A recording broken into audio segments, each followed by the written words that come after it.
राधे राधे। ऐसी कौन सी नारी जो आधी ब्याही और आधी कुंवारी। दोस्तों, यह सुनकर शायद आप चौंक गए होंगे कि भला ऐसा कैसे हो सकता है कि कोई नारी आधी ब्याही और आधी कुंवारी हो। लेकिन यह कोई पहेली पहेली नहीं, बल्कि रामायण के एक रहस्य को उजागर करती है। इस पहेली में धर्म, वचन और कर्म के गहरे अर्थ छुपे हैं।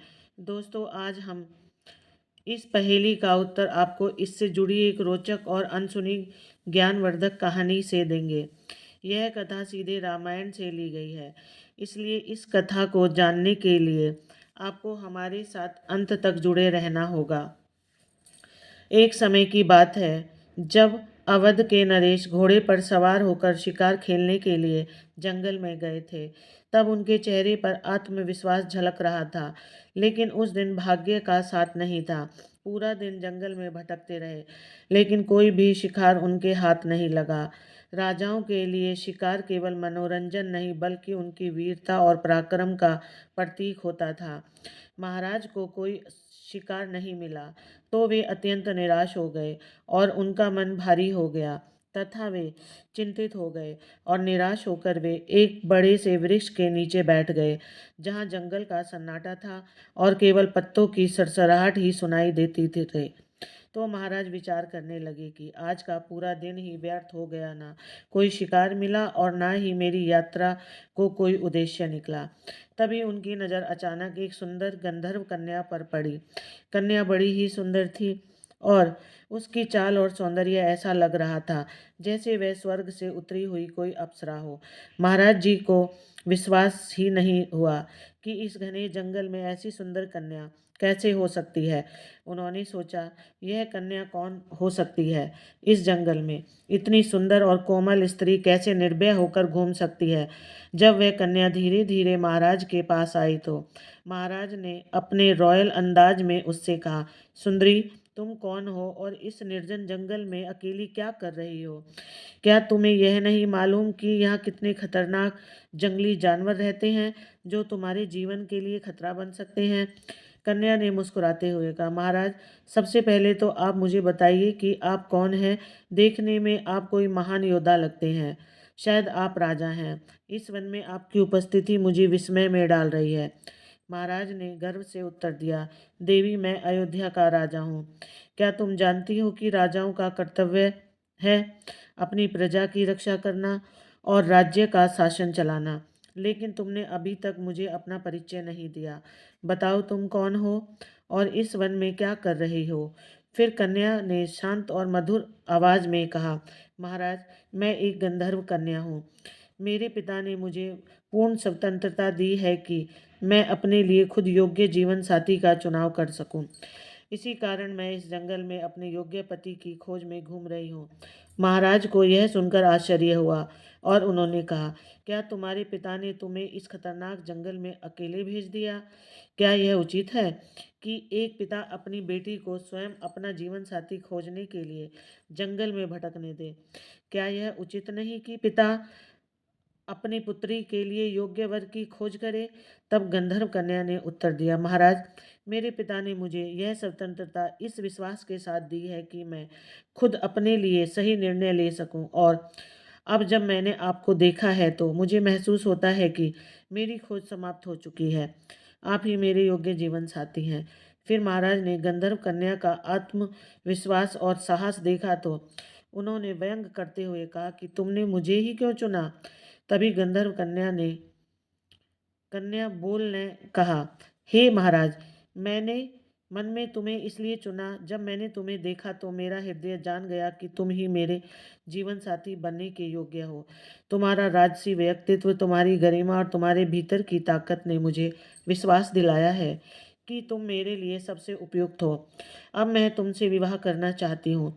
महाराज जी यह बात सुनकर घोड़े थोड़े गंभीर हो गए, लेकिन उनके मन में भी उस गंधर्व कन्या के प्रति आकर्षण हो चुका था। उसकी सुंदरता ने उन्हें मोहित कर दिया था। उन्होंने कहा, है गंधर्व कन्या, तुम्हारे साहस और प्रेम ने मुझे भी आकर्षित कर लिया है। मैं महाराज उस गंधर्व कन्या को अपनाना चाहते थे, इसलिए महाराज उस गंधर्व कन्या के पास बढ़ने लगे। महाराज को अपनी ओर आते देख गंधर्व कन्या मुस्कुराई, लेकिन फिर थोड़ी गंभीर होकर उसने कहा, ठहरो महाराज, विवाह तो मैं तुमसे ही करूंगी, लेकिन मेरी एक शर्त है। यदि तुम मेरी शर्त मानोगे तो मैं तुम्हारे साथ विवाह करूंगी। फिर महाराज ने उत्सुकता से पूछा, बताओ तुम्हारी क्या शर्त है। मैं उसे मानने के लिए तैयार हूँ। कहते हैं, जब कोई व्यक्ति काम या लालच में चूर होता है तो वह अच्छे और बुरे परिणाम का ध्यान नहीं रखता, और वह यह भी नहीं सोचता कि भविष्य में उसका क्या परिणाम होगा। गंधर्व कन्या और महाराज के बीच संवाद के दौरान गंधर्व कन्या ने महाराज के सामने एक महत्वपूर्ण शर्त रखी। उसने गंभीरता से कहा, महाराज, यदि आप चाहते हैं कि मैं आपकी इच्छा को स्वीकार करूं और आपसे विवाह करूं तो आपको एक वचन देना होगा। मेरा पुत्र ही अयोध्या की गद्दी पर बैठेगा, और यदि आप यह वचन देते हैं तो मैं आपके साथ विवाह करूंगी। फिर महाराज जी ने बिना ज़्यादा विचार किए इस बात को स्वीकार कर लिया। उस समय उनके कोई संतान नहीं थी, और उन्होंने सोचा कि शायद इससे कोई संतान हो सके। उनके मन में यह विचार आया कि एक विवाह के लिए यह वचन देना कोई बड़ी बात नहीं। उन्होंने आत्मविश्वास से कहा, हे सुंदरी, मैं आपको वचन देता हूँ कि आपका पुत्र ही अयोध्या की राजगद्दी पर बैठेगा। आप प्रसन्न हो जाइए। फिर गंधर्व कन्या यह वचन सुनकर संतुष्ट हो गई, और उसकी आंखों में चमक थी, मानो उसे अपने जीवन का उद्देश्य प्राप्त हो चुका था। महाराज जी ने उसे भरोसा दिलाते हुए कहा, अब मैं तुम्हारे पास तुरंत नहीं रह सकता।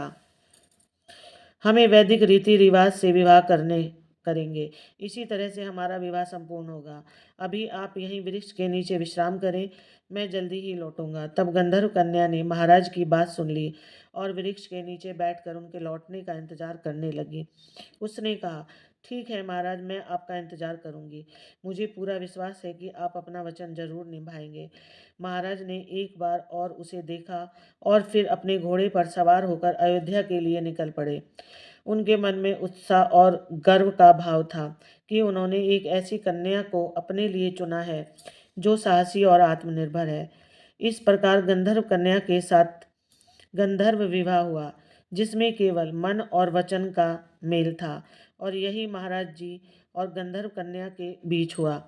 इसे आधा विवाह माना गया, क्योंकि केवल वरमाला और वचन हुआ था, जबकि वैदिक रीति रिवाजों के अनुसार विवाह की बाकी रस्में बाकी थी। महाराज जी ने स्पष्ट कहा था कि वह लौटकर वापस आएगा, तब पूरी तरह से विवाह संपन्न होगा। तभी गंधर्व कन्या ने महाराज जी के बात पर विश्वास किया और वृक्ष के नीचे बैठकर शांत मन से प्रतीक्षा करने लगी। उधर महाराज जी अपने राज अयोध्या के लिए लौट गए, और सोचते हुए कि वह जल्द ही अपने नए जीवन का आरंभ सम्मान पूर्वक करेंगे। गंधर्व कन्या से वादा करके अयोध्या लौटे तो उनके मन में उत्साह था। उन्होंने तय किया था कि वह जल्दी से जल्द गंधर्व कन्या के पास वापस जाकर विवाह करेंगे। लेकिन अयोध्या लौटने के बाद महाराज जी अपने राज कार्य में और परिवार में इतना उलझ गए कि धीरे धीरे वचन भूल गए। महाराज जी के बारे में अधिकांश लोग जानते हैं कि उनकी 3 प्रमुख रानियां थी, कौशल्या, सुमित्रा और कैकेयी। इन 3 रानियों का उल्लेख रामायण में प्रमुखता से किया गया है। लेकिन एक और बात है जिसमें कम लोग जानते हैं कि महाराज की कुल 760 रानियां थीं, और इस बात का वर्णन जगदीश रामायण में किया गया है। किन रानियों में से कुछ रानियां विशेष थीं जिन्हें पटरानी का दर्जा दिया गया था। यह वही कारण है कि रामायण और अन्य ग्रंथों में केवल उन्हीं रानियों का उल्लेख कहा गया है जो महाराज के जीवन का महत्वपूर्ण हिस्सा थी, क्योंकि अन्य रानियां भी दशरथ के जीवन में महत्वपूर्ण भूमिका निभाती थीं। उनके साथ महाराज जी का अलग अलग संबंध था, और वह सभी उनके महल की शोभा बढ़ाती थी। जब महाराज अयोध्या लौटे तो अपनी 760 रानियों में खो गए। हर दिन महल में कोई न कोई प्रसव होता, कहीं ना कहीं कोई आयोजन होता, और वे अपने परिवार के साथ व्यस्त हो गए। इस प्रकार धीरे धीरे गंधर्व कन्या से किया गया वचन उनके मन से मिटने लगा। उनकी 3 प्रमुख रानियां कौशल्या, सुमित्रा और कैकेयी हमेशा उनकी सेवा में प्रेम पूर्वक लगी रहती। राजमहल के अन्य कामकाज और प्रजा के कल्याण के कार्यों में महाराज इतने उलझ गए कि जंगल में वृक्ष के नीचे प्रतीक्षा कर रही उस गंधर्व कन्या का उन्हें ध्यान ही नहीं रहा। फिर गंधर्व कन्या ने महाराज पर विश्वास करके उनसे वचन लिया था कि वह लौट कर आएंगे और उनसे विवाह करेंगे। लेकिन महाराज अपने महल के वैभव में इतना व्यस्त हो गए कि उन्होंने उस गंधर्व कन्या से विवाह किया हुआ वादा पूरी तरह से भूल गए। महल में उनके पास हमेशा कोई ना कोई रानी रहती जो उनकी देखभाल करती और राजकीय चर्चाओं में उनका साथ देती। महाराज जी को यह याद नहीं रहा कि उन्होंने गंधर्व कन्या से विवाह करने के लिए वचन दिया। उधर जंगल में वह गंधर्व कन्या महाराज जी की प्रतीक्षा करती रही। हर दिन उसे लगता था कि महाराज वापस लौट कर आएंगे, लेकिन जैसे जैसे समय बीतता गया उसकी निराशा बढ़ती चली गई। इस प्रकार महाराज जी अपनी व्यवस्थाओं में गंधर्व कन्या के वचन को भूल गए और अपने वर्तमान जीवन में मगन रहने लगे। उधर गंधर्व कन्या ने महाराज के वचन पर विश्वास किया था। वह वृक्ष के नीचे बैठकर उनकी प्रतीक्षा करती रही। उसे लगता था कि महाराज ने वचन दिया है और राजा का वचन कभी झूठा नहीं हो सकता, लेकिन अब तक क्यों नहीं आए। इस सोच में डूबी गंधर्व कन्या ने तपस्या करनी शुरू कर दी। वह अपने मन को शांत रखते हुए भगवान से प्रार्थना करने लगी कि महाराज अपना वचन निभाएं। वह कई सालों तक तपस्या करती रही। फिर उसकी तपस्या इतनी गंभीर हो गई कि उसने वहीं बैठे बैठे अपना शरीर त्याग दिया। फिर यह घटना उसी जंगल में तपस्या कर रहे मंगत ऋषि ने देखी। तब कन्या के त्याग और तपस्या से वे प्रभावित हुए तो उसके पास पहुंचे और ध्यान लगाकर उसके जीवन के उद्देश्य और महाराज जी के साथ हुए संवाद को समझा। फिर उन्होंने उसकी हड्डियों से खड़ाऊ बनाई। मतंग ऋषि ने मन ही मन सोचा कि यह कन्या जिस वचन के लिए जी रही थी वह पूरा होना चाहिए। महाराज जी ने उसे गद्दी से जोड़ने का वादा किया था और यह खड़ाऊ अब इस वचन को पूरा करेंगे। खड़ाऊ बनाकर मतंग ऋषि अपने शिष्य अत्रि ऋषि के पास गए और उन्होंने खड़ाऊ देते हुए पूरी घटना सुनाई। उन्होंने कहा, हे अत्रि, यह खड़ाऊ उस गंधर्व कन्या के हैं जिसने राजा के वचन पर विश्वास किया था और अपने प्राण त्याग दिए। अब यह खड़ाऊ उस वचन को पूरा करेंगे। इन खड़ाऊ को किसी योग्य व्यक्ति को सौंप देना जो इसका सम्मान पूर्वक उपयोग कर सके। फिर अत्रि ऋषि ने श्रद्धापूर्वक खड़ाऊ स्वीकार किए और उन्हें अपने आश्रम में रख लिया। महाराज अपने वचन को भूल चुके थे। समय बीतता गया और महाराज के घर में भगवान राम का जन्म हुआ। भगवान राम बड़े ही और एक दिन के कई के कहने पर उन्हें वनवास का आदेश मिला, जिससे भगवान राम माता सीता और लक्ष्मण के साथ वनवास पर चले गए। वे वन में घूमते हुए अत्रि ऋषि के आश्रम में पहुंचे और अत्रि ऋषि और उनकी पत्नी माता अनसुईया ने राम, लक्ष्मण और सीता का स्वागत किया। माता अनसुईया ने माता सीता को दिव्य वस्त्र और आभूषण दिए और उन्हें जीवन की कई उपयोगी ज्ञान भी सिखाए। जब श्री राम आश्रम से जाने वाले थे तो अत्रि मुनि ने सोचा कि अब समय आ चुका है, इन खड़ाऊ को सही व्यक्तियों को सौंप दिया जाए। उन्होंने वही खड़ाऊ भगवान श्री राम को सौंपते हुए कहा, हे राम, यह खड़ाऊ मतंग ऋषि के द्वारा बनाई गई हैं। इनका बड़ा महत्व है। इन्हें आप पास रखिए और उचित रूप में इनका उपयोग कीजिए। फिर भगवान राम ने खड़ाऊ को बड़े आदर के साथ स्वीकार किया और उन्होंने जान लिया कि यह खड़ाऊ किस उद्देश्य के लिए है। फिर भगवान राम ने उन्हें अपने साथ रखा और वह जाने लगे तो मतंग ऋषि भी वहीं पहुंच गए। मतंग ऋषि ने अपने शिष्य को धन्यवाद दिया और कहा, तुमने यह खड़ाऊ भगवान राम को दिए, यह उचित था, इन्हीं को देने थे। फिर भगवान राम ने खड़ाऊ को अपने पैरों में नहीं पहना बल्कि एक वस्त्र में लपेटकर अपने भाई लक्ष्मण को दे दिए और कहा, हे लक्ष्मण, इन खड़ाऊ को अपने पास रखना, इन्हें अपने पैरों में नहीं पहनना, आगे जंगल में नंगे पैरों से ही चलना, हमें इन्हें नहीं हम इन्हें नहीं पहनेंगे। इस प्रकार भगवान राम, लक्ष्मण और सीता जब चित्रकूट में थे तो राम के वनवास के निर्णय से अयोध्या में हर कोई दुखी था, लेकिन सबसे अधिक दुखी थे भरत। अपने बड़े भाई के बिना अयोध्या का राजमहल सुनसान लगने लगा था। भरत ने मन ही में निश्चय किया कि वह राम से मिलने जाएंगे और उन्हें वापस लेकर आएंगे। फिर भरत ने अयोध्या से चित्रकूट की यात्रा की और उनके साथ गए गुरु वशिष्ठ और अन्य राज परिवार के सदस्य भी थे। भरत जब चित्रकूट पहुंचे तो उन्होंने राम को देखा कि राम वनवासी वेश में है और उनके साथ लक्ष्मण और माता सीता थे। भरत ने अपने भाई को इस अवस्था में देखा तो उनकी आंखों में आंसू आ गए। भरत ने राम के चरणों में गिरकर कहा, भैया, आप यह सब क्यों कर रहे हैं? आप जैसे धर्मप्रिय राजा को वन में रहने की आवश्यकता नहीं। अयोध्या लौट आइए और राज सिंहासन पर बैठकर राज्य का संचालन कीजिए। मैं अयोध्या का राजा बनने के योग्य नहीं। राम ने भरत को उठाते हुए कहा, नहीं भरत, तुम्हारा यह प्रेम मेरे लिए अनमोल है, लेकिन तुम यह क्यों कह रहे हो कि यह वनवास मुझे पिताजी के वचन को निभाने के लिए मिला है? धर्म का पालन करना मेरा सबसे बड़ा कर्तव्य है। यदि मैं इस समय अयोध्या लौट आया तो पिताजी का वचन अधूरा रह जाएगा और यह मेरे लिए सबसे बड़ा अधर्म होगा। फिर भरत ने भावुक होते हुए कहा, नहीं भैया, मैं पिताजी के निर्णय का सम्मान करता हूँ, लेकिन उनके जाने के बाद अयोध्या एक यतीम राज्य बन चुका है। प्रजा आपके बिना दुखी है। अगर आप वापस नहीं गए तो अयोध्या बर्बाद हो जाएगी। क्या यह आपका धर्म नहीं कि आप प्रजा की रक्षा करें, मेरे को स्वीकार करें? तब राम ने भावुक होते हुए कहा, भरत, मैं तुम्हारी भावनाओं को समझता हूँ, लेकिन मेरा अंतिम निर्णय है कि मैं पिताजी का वचन निभाऊं। इसे निभाना मेरी प्राथमिकता है।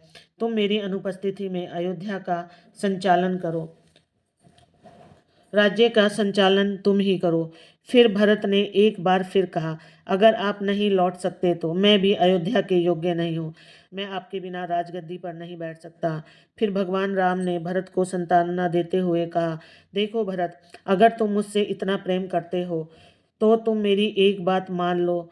मैं तुमको अपने चरण की खड़ाऊ देता हूँ। उन्हें गद्दी पर रखकर तुम राज्य का संचालन करना। ये मेरे प्रतीक है और तुम मेरे प्रतिनिधि बनकर राज संभालोगे। फिर भरत ने यह बात सुनकर रोते हुए कहा, भैया, मैं आपके बिना कैसे कर सकता हूँ? आपके चरणों के बिना अयोध्या सुनी है। फिर भगवान राम ने कहा, भरत, यह खड़ाऊ ले जाकर गद्दी पर रख लो और राज्य का संचालन करो, और मैं यह जानकर संतुष्ट रहूंगा कि अयोध्या मेरे आदर्शों के अनुसार चल रही है। तू मेरे प्रतिनिधि हो और यह खड़ाऊ तुमको मेरे पास होने का एहसास दिलाएंगी। फिर भरत ने भारी मन से राम के चरणों की खड़ाऊ स्वीकार की और कहा, ये खड़ाऊ मेरे लिए आपका आशीर्वाद है। मैं इन्हें गद्दी पर रखूंगा और आप राज्य आपकी शिक्षाओं के अनुसार चलता रहेगा। लेकिन मैं प्रतिज्ञा करता हूँ कि जब तक आप वापस नहीं आएंगे मैं गद्दी पर नहीं बैठूंगा। मैं अपने जीवन को एक तपस्वी की तरह बिताऊंगा और आपकी प्रतीक्षा करूंगा। फिर भगवान राम ने भरत को गले लगाते हुए कहा, भरत, तुम्हारे इस बलिदान को सारी दुनिया याद रखेगी। मैं तुमसे यही प्रतीक्षा करता हूँ कि अयोध्या की प्रजा तुम पर विश्वास करने लगे और तुम उनके लिए वही करोगे जो मैं करता चाहता था। फिर राम ने खड़ाऊ को सौंपते हुए कहा, भरत, इन खड़ाओं को गद्दी पर रखना और यह कहना कि इनसे माता को सुख मिलेगा। भारत ने पूछा, भैया, कौन सी माता को सुख मिलेगा? फिर राम ने उत्तर दिया, यह सुख उस माता को मिलेगा जिसने त्याग और प्रेम का प्रतीक बनकर इन खड़ाओं को जन्म दिया। वह गंधर्व कन्या थी जो मेरे पिताजी के वचन के कारण अपनी जान गंवा बैठी थी। उसका त्याग व्यर्थ नहीं जाएगा। जब यह खड़ाऊ अयोध्या की गद्दी पर पहुंचेंगे तो उनका उद्देश्य पूरा हो जाएगा। फिर भरत ने राम की बात समझी और खड़ाऊ लेकर अयोध्या लौट गए। उन्होंने इन खड़ाऊ को गद्दी पर रखा और 14 साल तक तपस्वी जीवन बिताकर राम की प्रतीक्षा करते रहे। जब राम ने भरत को खड़ाऊ दी तब भरत के मन में अपने बड़े भाई के प्रति प्रेम और आदर्श भावना थी और उन्होंने चरण खड़ाऊ को हाथ में लिया और राम से कहा, राम भैया, ये खड़ाऊ केवल आपका प्रतीक नहीं है, यह मेरे लिए आपका आशीर्वाद और आदेश है। मैं उन्हें गद्दी पर रख लूँगा, लेकिन यह वचन देता हूँ कि मैं गद्दी पर नहीं बैठूंगा। आपके बिना राजगद्दी मेरे लिए सूनी है। राम ने कहा, यह त्याग अयोध्या की प्रजा के लिए प्रेरणा बनेगा। तुम्हारे इस निर्णय से पिताजी का वचन भी पूरा होगा और प्रजा भी सुरक्षित रहेगी। तो मेरे आदर्शों और धर्म का पालन करते हुए राज्य का संचालन करना, जिससे ये खड़ाऊ अयोध्या के न्याय, धर्म और सत्य का प्रतीक है। फिर भरत ने उन खड़ाऊ को निहारते हुए पूछा, भैया, आपने कहा था कि इन खड़ाओं को गद्दी पर रखने से माता को सुख मिलेगा। कृपया स्पष्ट करें, आप किस माता की बात कर रहे हो? फिर भगवान राम ने उत्तर दिया, भरत, यह उस माता के लिए है जिसने अपने वचन और त्याग से इन खड़ाओं को जन्म दिया था। वह एक गंधर्व कन्या थी जो पिताजी के वचन पर अडिग रही और तपस्या करते करते अपने प्राणों को त्याग कर बैठी। उनकी तपस्या, त्याग और विश्वास व्यर्थ नहीं जाएगा। यह मेरी प्रतिज्ञा है। फिर भरत ने भगवान राम के चरणों की खड़ाओं को कपड़े में लपेटा और उसे अपने सर पर रख लिया, और उसकी आंखों में आंसू थे, लेकिन मन में संतोष था कि वह अपने बड़े भाई के आदेश और वचन का पालन कर रहा है। फिर भगवान राम ने भरत को गले लगाया और कहा, भरत, तुम्हारा यह त्याग अयोध्या के लिए अनमोल है। मैं वचन देता हूँ कि जब वनवास की अवधि पूरी होगी तब मैं वापस आकर तुमसे मिलूंगा। तब तक तुम मेरी जगह पर राज्य की जिम्मेदारी निभाना। फिर भरत ने राम के चरणों को स्पर्श किया और खड़ाऊ लेकर अयोध्या लौटने के लिए चल पड़ा। अयोध्या लौटने पर भरत ने राम की खड़ाऊ को सिंहासन पर रखा और कहा कि राम के चरण पादुका अयोध्या के राजा होंगे और वह केवल उनके सेवक हैं। यह गद्दी उनके लिए नहीं बल्कि राम जी के लिए सुरक्षित है। जब तक राम वनवास से वापस नहीं लौटेंगे वह इंतजार करेंगे और सेवा करेंगे। फिर भरत ने अपने वचनों के अनुसार तपस्वी जीवन शुरू किया। उन्होंने राजमहल में रहने से इनकार कर दिया और नंदीग्राम में कुटिया बनाकर वहां पर रहने लगे।